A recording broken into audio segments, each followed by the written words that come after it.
Bonjour, bienvenue sur Sparek à YouTube. Alors aujourd'hui nous allons vous montrer comment faire du soudage avec un fer à souder. Donc soudage et dessoudage. Pourquoi utiliser un fer à souder? Très souvent quand on peut intervenir sur des cartes électroniques, plutôt que de les changer, quand on voit le composant qui est défectueux, plutôt que de les changer, de changer toute la carte, on va se permettre de changer un composant et évidemment on va faire de très grosses économies. Alors évidemment il faut avoir un fer à souder.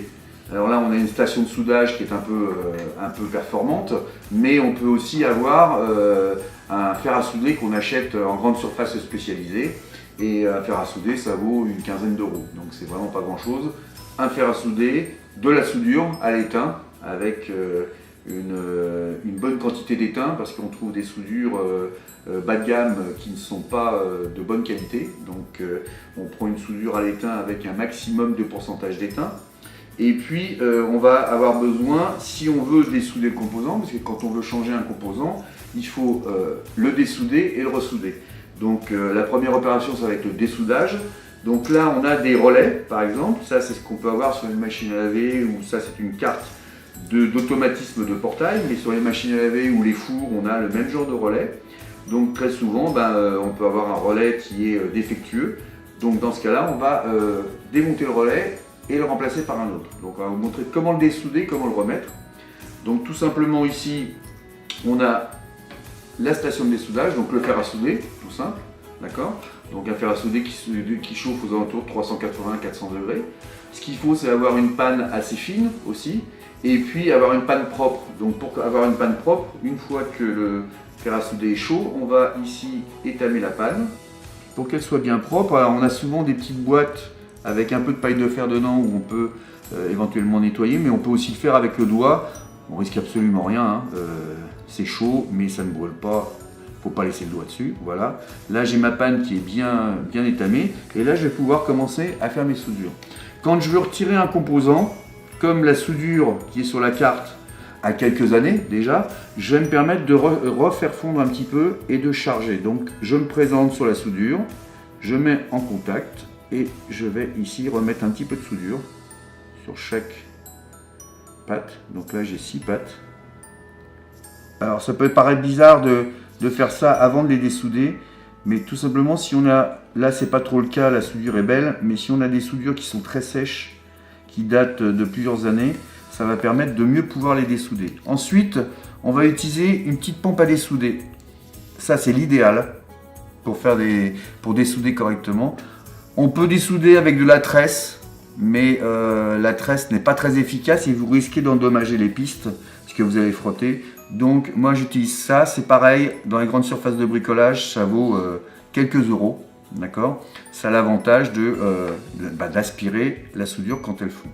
Donc ici j'appuie dessus, voilà, et je vais actionner, je vais la tenir comme ça pour pouvoir actionner et appuyer au bon moment pour aspirer la soudure.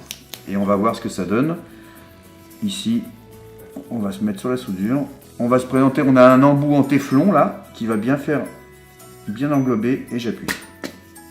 Hop, une fois.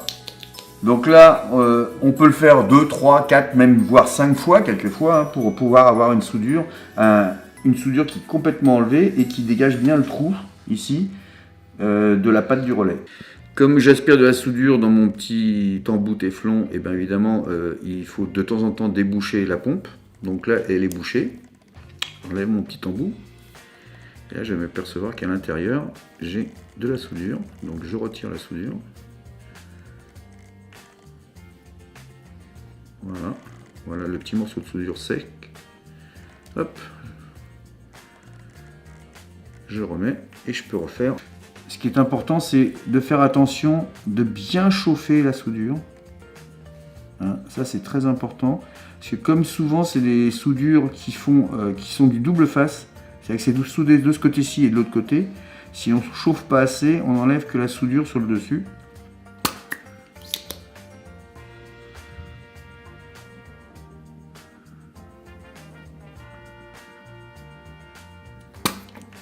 Voilà, c'est bien parti.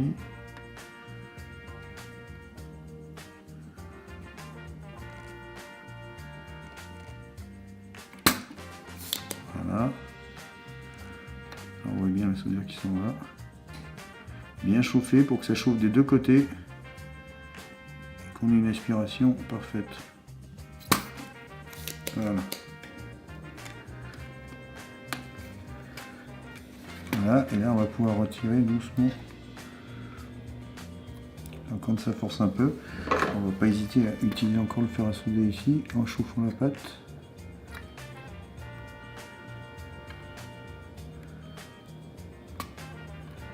Voilà.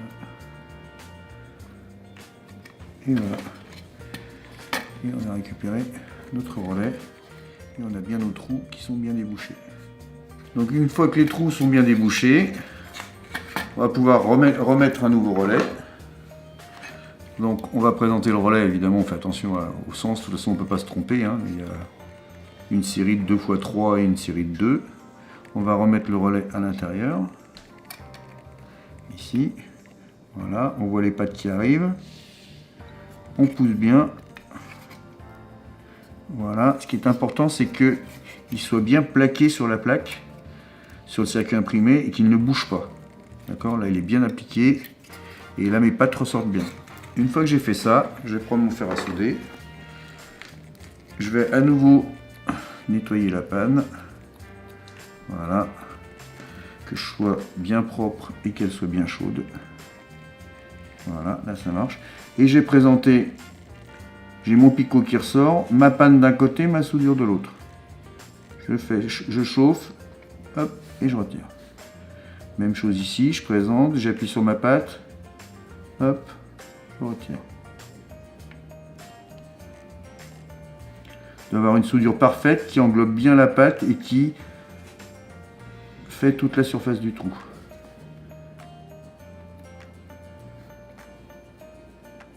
Vous voyez que ça va très vite. Alors, il n'y a pas besoin d'être un expert en soudure pour faire ça. Il ne faut simplement pas avoir peur parce que ça ne brûle pas si on ne met pas les doigts dessus. Voilà, c'est tout propre. Et là, j'ai mes soudures qui sont bien faites. J'ai plus qu'à remonter ma carte, mon relais il est changé. Donc voilà, on vous a montré comment changer un relais sur une carte comme ceci. On va vous montrer maintenant ce qu'on peut avoir sur une autre carte, telle que celle-ci, ce qu'on appelle une soudure sèche ou une soudure cassée. Donc ça fait des mauvais contacts et ça empêche le fonctionnement correct d'une platine. Là en particulier c'est une petite alime à découpage. Donc on va s'approcher, on va vous montrer la soudure qui est cassée. Donc ici. Voilà une soudure par exemple sur une alimentation qui est cassée. C'est-à-dire que le picot du petit connecteur là, il est dessoudé et on s'en aperçoit parce que déjà à l'œil nu, on s'aperçoit qu'il y a un petit jour là. Et vous allez voir que quand je vais pousser derrière le connecteur, je vais voir la patte remonter ici. Regardez bien, ici, je peux pousser dessus, voilà. Et la pâte elle bouge à l'intérieur. Voilà. La soudure est cassée. Alors dans ce cas-là, toujours notre fer à souder ici, toujours travailler avec une panne fine, puisque c'est des petites soudures, bien la nettoyer avec le doigt. Donc si vous avez peur de le faire avec le doigt, vous prenez un petit chiffon, vous prenez... mais ça marche très bien avec le doigt. Je commence à l'étamer ici, voilà. Voilà. Et je vais me présenter sur ma soudure, ici. Et je vais venir refaire ma soudure correctement en présentant ma panne. Je chauffe bien ici. Voilà, je vais bien chauffer. Voilà. J'attends qu'elle prenne bien sa forme. Voilà, j'ai bien chauffé ma soudure qui est propre là, mais il faut que mon picot il ressorte là. Hop, j'ai poussé. Voilà, mon picot il est là. Je l'ai bien là. Je chauffe bien. Voilà. Et là j'ai une soudure qui est propre, qui est bien brillante. Et ma soudure est bien faite. Donc quand je fais ça, j'hésite pas à refaire quand j'ai des soudures comme ça sur une carte qui est défectueuse. J'hésite pas à refaire les autres à côté. Parce que très souvent, elles sont dans le même état. Nous vous avons montré comment changer les composants, un relais, refaire des soudures sur des cartes électroniques. Donc c'est ce qui peut vous permettre d'économiser. Une carte comme ça vaut 250 € en moyenne. Donc c'est quand même une grosse économie. Hein. Alors évidemment, il faut investir un petit peu, une pompe qui vaut 10 €, un fer à souder. Sur grande surface de bricolage, vous avez ça pour une trentaine d'euros. 10 plus 30, ça fait 40 €. 230 €, vous avez fait le calcul. Un peu de soudure, 5 €. Bon, vous êtes largement en dessous de la carte et ça peut vous permettre de réparer une carte électronique, de refaire marcher votre appareil et puis d'avoir ce qu'il faut pour la prochaine fois, pour une autre intervention. On espère que cette vidéo va vous plaire. N'hésitez pas à nous rejoindre sur Spareka YouTube. N'hésitez pas, avec le petit pouce, à dire que vous aimez, vous likez cette vidéo. Et puis encore une fois, posez vos questions d'ordre technique, toutes les questions que vous voulez. Si vous voulez des vidéos spécifiques sur l'utilisation, par exemple, là on a fait le fer à souder, on peut faire d'autres choses. N'hésitez pas, on fera très rapidement ces vidéos et on les mettra sur le net. N'oubliez pas de vous abonner aussi, important. À bientôt sur Spareka YouTube.